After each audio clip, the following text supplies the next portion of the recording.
Okay, shalom, shalom. So, today is another Torah portion nga atong paghisgutan. And by the way, I would like to say Shabbat Shalom to all from the corners of the earth. Ani anak ko takaron para mag-discuss about sa Torah portion. This is the food of our soul, every once a week, the food. But in the week, we can meditate the all Torah portion because dili makameditate ba, makapanghinuklog ta sa kabahin sa Torah ba kay dili man guni siya mahimo nato one day ra. So atong soul kinahanglan po na mukaon everyday, kinahanglan nato pakanon ang ato ang kalag para po siya madasig siya, mabusog siya ug ganang maghatag natong kahayag sa atong paglakaw diri sa yuta. So this why the Torah is very important, because the Torah is light man, so it's the instruction of the way of life. So mao bini ato ang di na to kalimtan nga ang Torah, it's not for teaching others but it's to teach with ourselves. So since I've been long time with this Torah portion every Shabbat from learning for many years, of course I have the makapanahon ako kanang share ninyo kabayin aning unsay pag-help to understand in the deeper way. Kay ang Torah is when you read in the beginning, it's you didn't understand yet anything. It's all in the plain text. So now, if nag-uhaw mo, ko kinahanglan nato nga atong ang pag-uhaw sa kataw, you can feel that in yourself nga maano ka, ma-satisfy ka sa imong soul, sa imong spirit. Kay pag mag-uhaw na siya, ang word maghatag man nimo og kadasig sa what is it feeds you. This is what Yeshua said. Yeshua said that he is the kanang kuan. He is the water that you will never thirst again. But now we still have to be thirst because it can always fill up with our soul kung pili na to siya pakanon. So this is why the Torah, why about Yeshua, through Yeshua, because Yeshua is a living Torah. We have not to forget that he is a living Torah. So now I'm going to kanang ari ko dapit sa akong sharing is through this concerning the Jacob stone, where he left up the stone. So this is a prophetic teaching again and again. This is the beauty in us as when we are in Mashiach. This is nindot kaayo ni siya pamation kay kanang kuan manggod kanang murag, it's a revelation ni. When you are in Mashiach, is a revelation ang Torah ni siya in the deeper way. And it is a prophetic teaching when you read the Torah, because ang Torah maghatag din na mo siya is a shadow of good things to come. But through Mashiach, we have the image of Mashiach, Yeshua, nga maghatag nato og kanang kuan, prophesy, and even it is happened because he restore what is from the spiritual realm, but not yet in the physicality, because the physicality is when he return. So our flesh is not yet redeemed, but our spirit person is redeemed.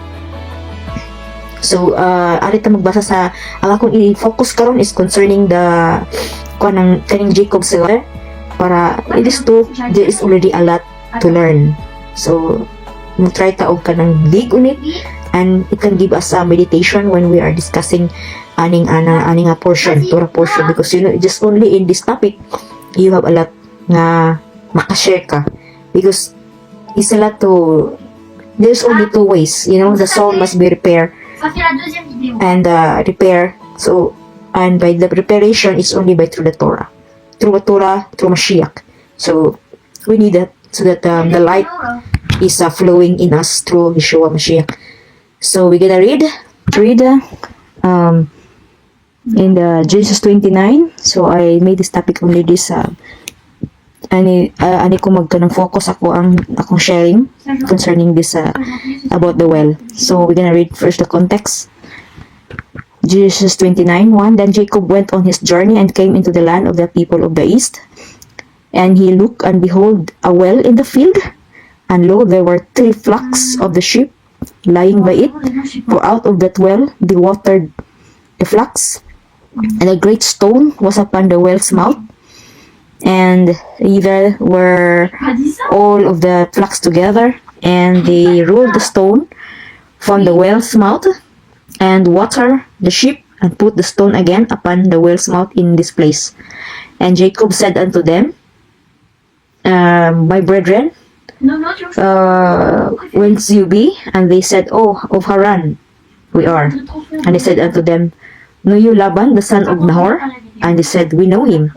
And he said unto them, is he well? And they said, he is well. He is well. And behold, Rachel, his daughter, come with the sheep. And he said, lo, it is yet. And he said, lo, it is yet high day, neither it is time that the cattle should be gathered together. Water you the sheep, and go and feed them. So, and they said, we cannot until all the flocks be gathered together, and till they roll the stone from the well's mouth, then we water the sheep. And while he yet speak with them, Rachel came with her father's sheep, for she keep them. And it came to pass, when Jacob saw Rachel, the daughter of Laban, his mother's brother, and the sheep of Laban, his mother's brother, that Jacob went near and rolled the stone from the well's mouth, and watered the flock of Laban, his mother's brother. And Jacob kissed Rachel and lifted up his voice and wept. So, you see, can you see, when you see the, let's see the picture of the well. So, this, it is, you have to parallel this because, the story, behind of the story is deeper. So, we have to know, again and again, that the Torah is a water. So, this is where they water the flocks from this well. So, now it's Jacob who rolled the stone for Rachel, so that the flocks of Rachel from his father's flocks is can drink this water.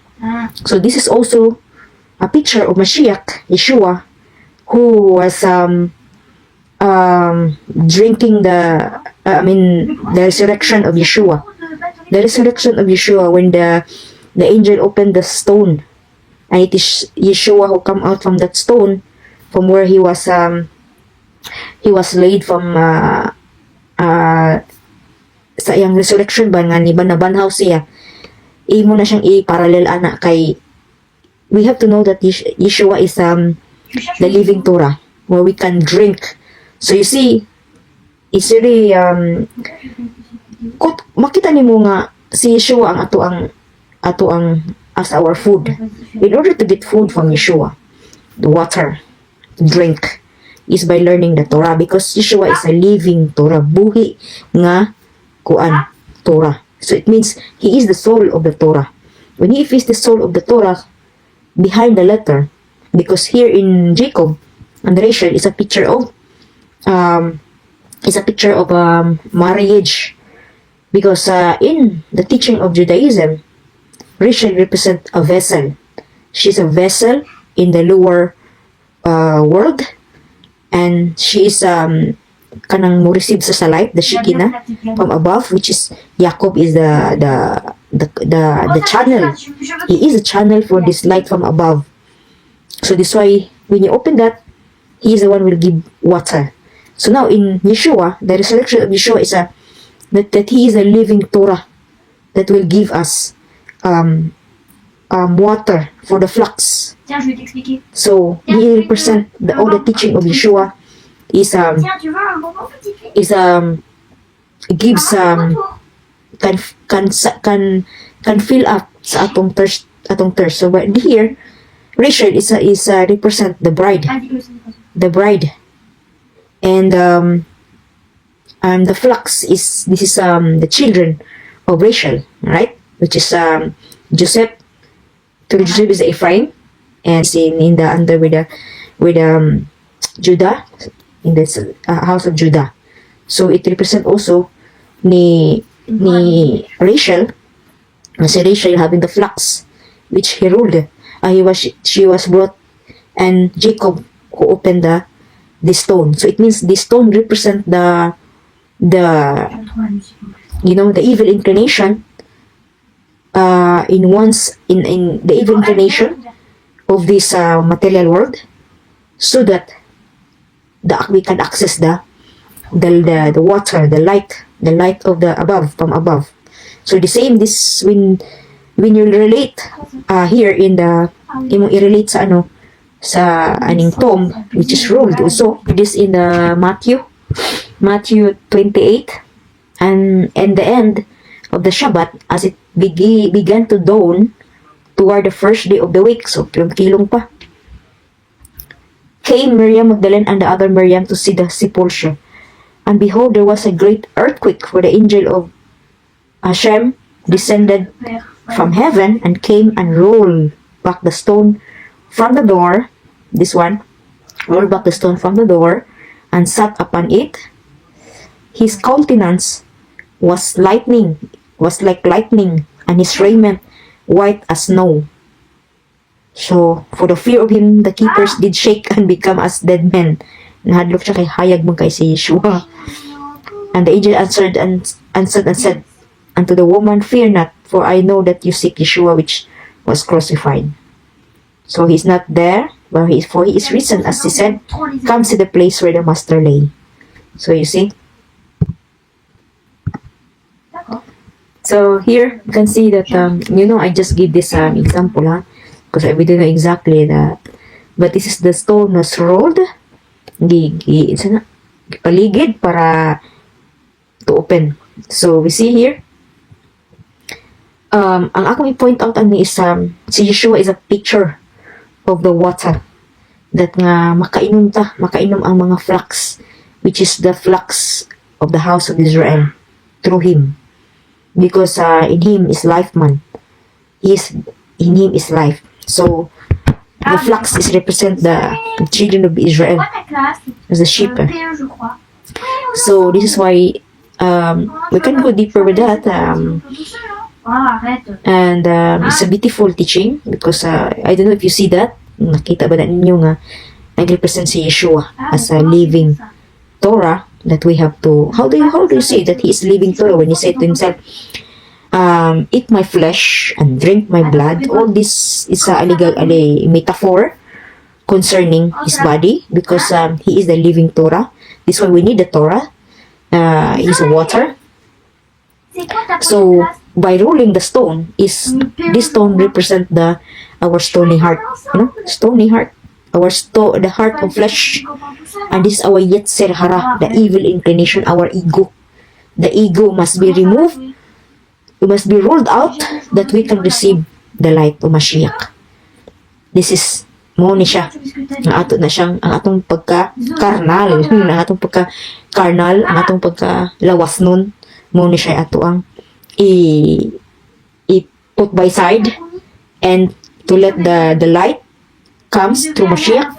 And by having the light this is how we penetrate the word of Elohim, nga mo na mo drive nato sa tong life. And the Torah is our kanang kuan in the teaching of Yeshua.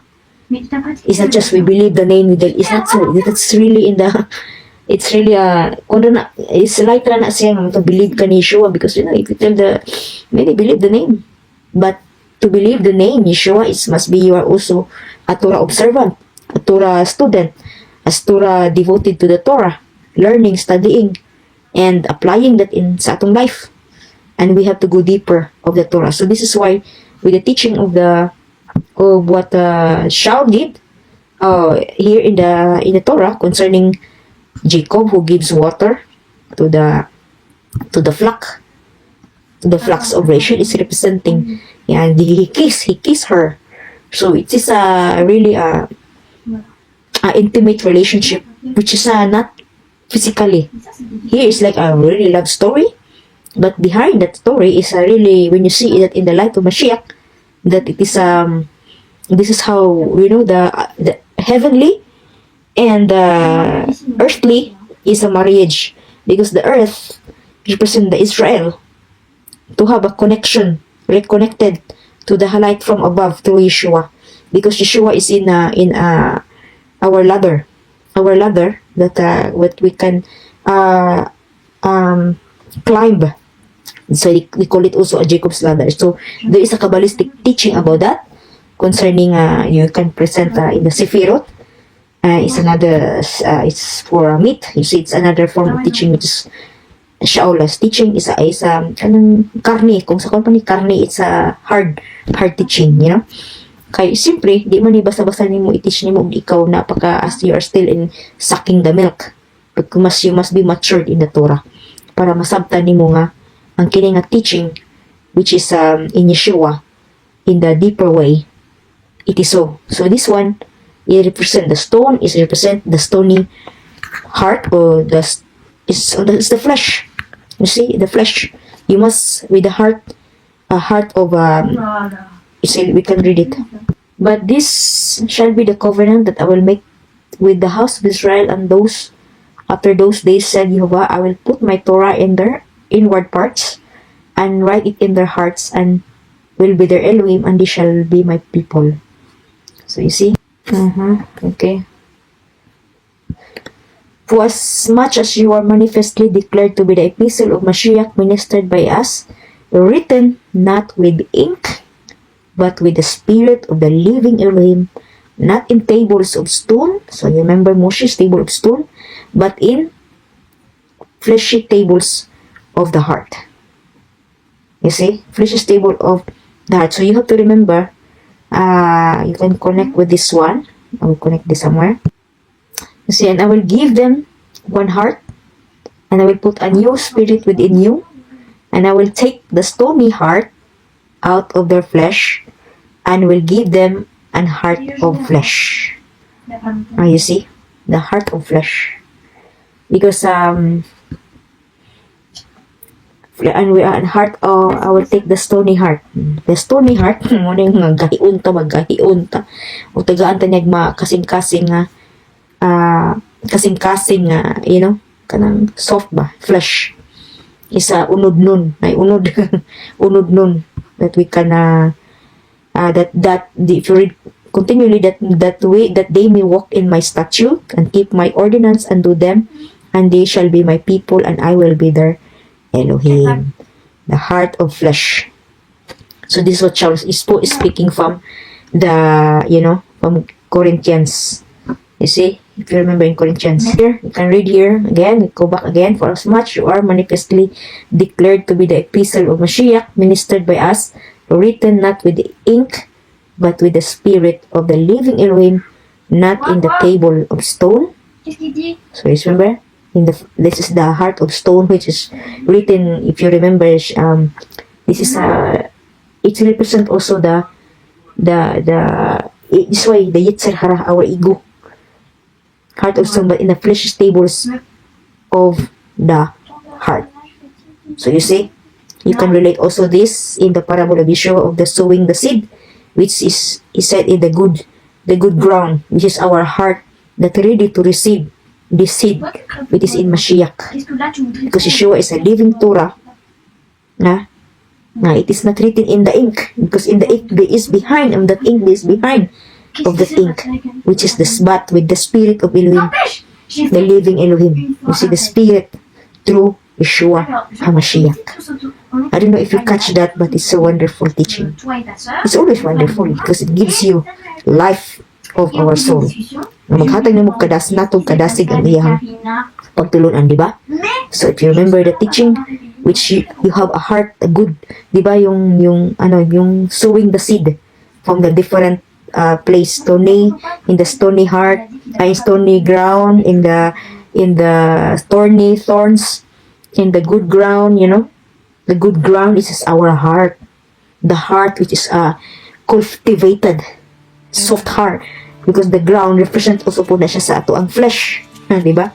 We are a receiver, if you see the earth, man mo tanom ka, is a receiver na siya, represent sa world of materiality, which our vessel is a place of the field can receive the good seed of Mashiach, which is in the living water, which is Yeshua HaMashiach, the living Torah, which is in Yeshua HaMashiach. This is where in the resurrection, you will completely remove the Yetzer Hara, our egocentric nature.